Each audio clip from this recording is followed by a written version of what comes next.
నా పేరు జోష్న. నేను గట్కేసర్ కొండపూర్లో ఉంటాను. ఇక్కడ మాకు ఎన్గట్ల రాళ్ళు కొట్టేటప్పుడు మా మామ వాళ్ళకి ఇచ్చిర్రు. 9 సంవత్సరాల నుంచి గుడిసెలు వేసుకొని ఉన్నాము. ఒక 6-7 నెలల కింద రేకుల రూమ్ లాగా వేసుకున్నాము. నార్మల్గా గోడలు కట్టుకున్నాము.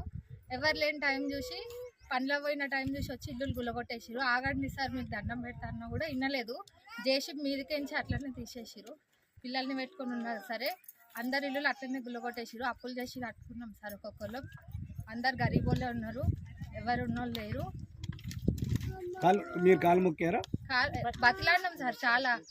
జేసీబీ కూడా నా మీదకించి ఇట్లా కాళ్ళకించి మట్టి ఇట్లా తీసిరు. అడ్డం పడ్డా కూడా ఆగలేరు. అన్ని గుల్లగొట్టేసిరు. ఎవరు లేని టైం చూసేసి మొత్తం గుల్లగొట్టిరు. పనుల పోయిన టైం ఎవరు గుల్లగొడతామని అడిగారు? ఎంఆర్ఓ వాళ్ళు అంట సార్, కంప్లైంట్ ఇచ్చిరంట వాళ్ళకి. వాళ్ళ కమిషనర్ అంట కంప్లైంట్ ఇచ్చిరంట. ఇన్ని రోజులు లేనిది ఇప్పుడు